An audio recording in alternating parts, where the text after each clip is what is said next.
আসসালামু আলাইকুম সম্মানিত ভিউয়ার্স, আশা করি আপনারা সকলে অনেক ভালো আছেন।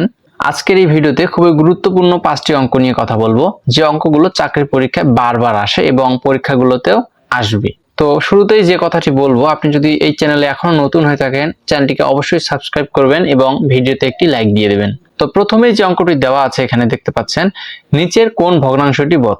এটা কিন্তু আমাদের প্রায় চাকরির পরীক্ষার মধ্যে দেওয়া থাকে, কোন ভগ্নাংশটি বড় অথবা কোন ভগ্নাংশটি ছোট।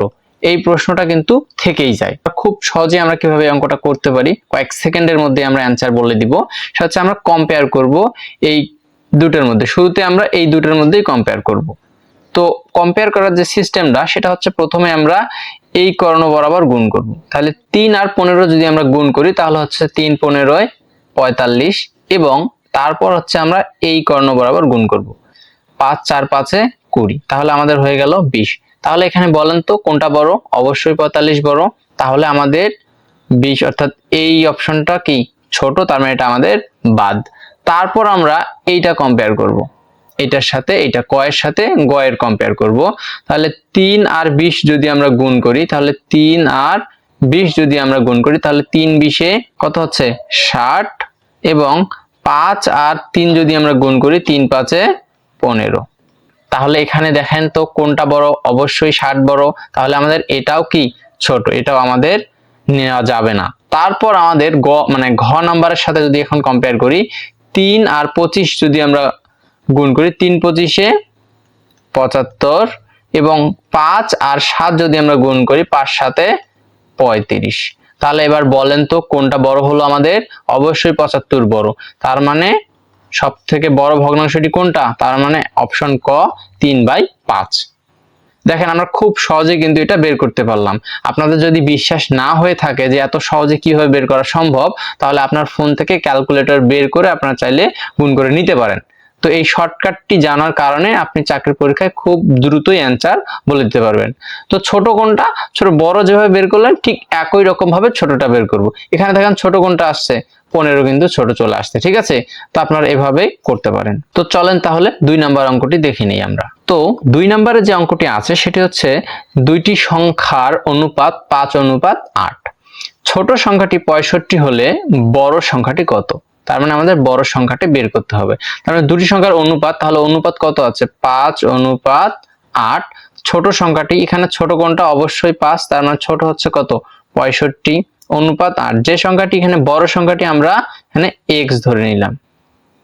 ঠিক আছে, এখন দেখেন তো 65 অর্থাৎ 5 এর কত গুণ বৃদ্ধি পেয়েছে এখানে? তাহলে 5 13 65, অর্থাৎ 13 গুণ বৃদ্ধি পেয়েছে। তার মানে এখানে 13 গুণ বৃদ্ধি পাবে, তাই না? তাহলে এখানে 13 আর 8 যদি আমরা গুণ করি, 13 আর 8 যদি আমরা গুণ করি, 3 8 24, 24 এ 4, হাতে কত?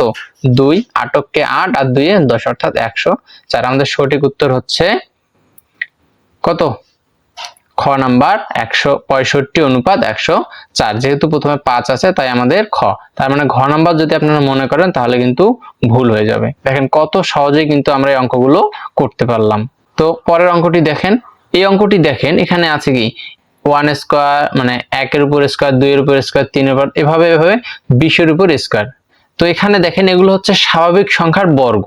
তো স্বাভাবিক সংখ্যার বর্গ বের করার একটি চমৎকার সূত্র আছে।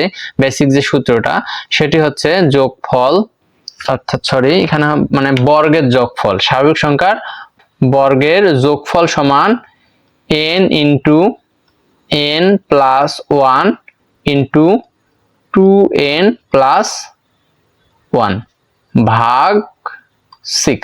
এটা হচ্ছে আমাদের বেসিক এবং একটা সূত্র। তাহলে আমাদের এখানে n কত বলেন তো? n হচ্ছে কত? 20। তারপর 20 আর তার মানে এটা কত হচ্ছে আমাদের 21, এবং এটা কত হচ্ছে 20 দুগুণে কত? 40, আর 1 এ 41। তার মানে কত দিয়ে? 6 দিয়ে ভাগ দেবো। 6 দিয়ে যদি আমরা 20 কে কাটি, 3 দুগুণ 6, 10 দুগুণ 20। তারপর 3 দিয়ে যদি 21 কে কাটি, 3 7 21, 7 10 70 আর 41। তার মানে 70 আর 41 আমরা গুণ করব, তাহলে হচ্ছে 70 গুণন 41। তাহলে 7 কে 7, 4 7 28, এবং 0 0, 2870। তার মানে আমাদের সঠিক উত্তর কোনটা? অপশন গ, 2870। তার মানে এই সূত্রটা যদি আপনারা মনে রাখতে পারেন তাহলে কিন্তু স্বাভাবিক সংখ্যার বর্গের যোগফল আমরা বের করে নিতে পারবো। ঠিক আছে, তো এই অঙ্কটা দেখেন, এখানে বলা আছে একটি বাঁশের 1/4 অংশ কাদায়, 3/5 অংশ পানিতে এবং অবশিষ্ট 3 মিটার পানির উপরে আছে। বাঁশটির দৈর্ঘ্য কত? এটা আমরা খুব সহজে চাইলে 1 সেকেন্ডে বের করতে পারি। তো আমি শর্টকাটটা পরে আপনাদের দেখিয়ে দেব, আগে বেসিক নিয়মটা আপনাদের একটু দেখাই। সেটা হচ্ছে আমরা ধরি, অর্থাৎ আমরা ধরলাম এখানে মোট অংশ অর্থাৎ সম্পূর্ণ অংশ x। তো দেখেন এটা হচ্ছে একটা বাঁশ, তো এই বাঁশের এই অংশটা হচ্ছে আমাদের কাদায় আছে, এই অংশটা হচ্ছে আমাদের পানিতে আছে এবং এই অংশটা উপরে। এই উপরে যেটা আছে সেটা হচ্ছে 3 মিটার এবং পানিতে যেটা আছে সেটা হচ্ছে 3/5 মিটার এবং কাদা যেটা আছে সেটা কত? 1/4। সম্পূর্ণটাকে যদি আমি x ধরি তাহলে এখানে কত? x এর 4 অংশ কাদায়, আর এই 3x এর 5 অংশ কোথায় আছে? পানিতে আছে আমাদের, আর বাকি 3 উপরে আছে। তো তাহলে আমি এখানে লিখতে পারি, তো সম্পূর্ণ অংশ থেকে যদি আমি এই কাদা যেটা আছে আর পানিতে যেটা আছে সেটা যদি আমি বাদ দেই তাহলে আমি কোন অংশ পাবো? তার মানে উপরে যে অংশটা আছে সেটা পাবো, তাই না? তাহলে এটা হচ্ছে আমাদের শর্ত মতে, তাহলে আমাদের এখানে একটা আমি এখানে x দিয়ে দিই। ঠিক আছে, বা এবার যদি আমরা একটু সমাধান করি তাহলে এখানে আমরা লসাগু করব, 4 5 20, এখানে লসাগু 20 এবং 20 আর x যদি আমরা গুণ করি তাহলে হচ্ছে কত? 20x মাইনাসের মাইনাস, 4 দ্বারা যদি আমরা 20 কে ভাগ করি তাহলে আসতেছে 5, 5 আর x গুণ করলে তাহলে হচ্ছে 5x মাইনাসের মাইনাস, 5 দ্বারা যদি আমরা 20 কে ভাগ করি তাহলে আসতেছে 4, 4 দিয়ে আমরা যদি 3 কে গুণ করি তাহলে 3 4 এ 12x সমান 3। এবার দেখেন, তো এবার 20 এর থেকে যদি আমরা 5 আর 12 17 বাদ দেই তাহলে আসতেছে কত? 3x আর 20 এর 20 সমান 3। বা এবার যদি আমরা আড়াআড়ি গুণ করি তাহলে হচ্ছে কত?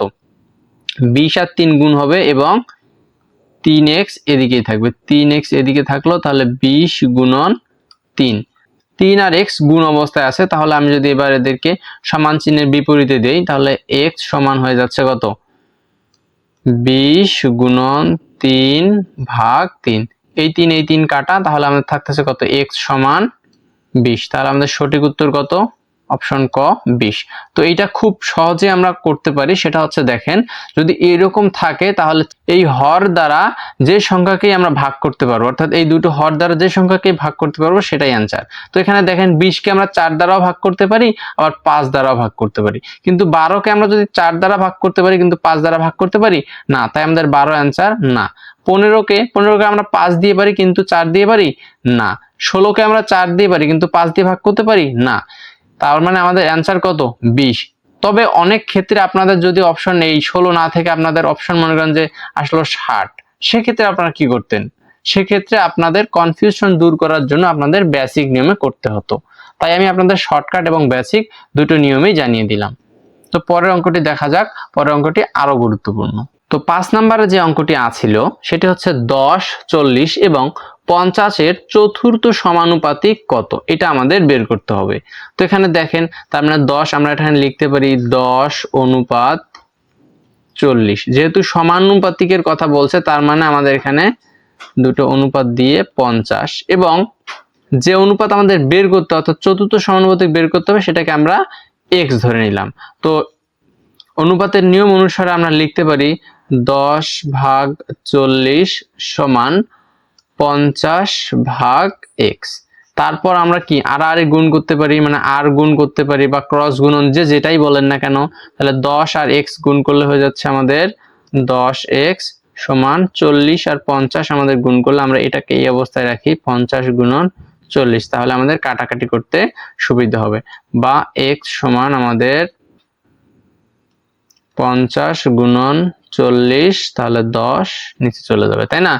তাহলে আমাদের এই শূন্য কাটা, তাহলে 4 50 কত হচ্ছে? 200। তার মানে সুতরাং আমাদের x সমান 200, তার মানে সঠিক উত্তর কত? খ 200। তো বন্ধুরা এই ছিল আজকের ভিডিও।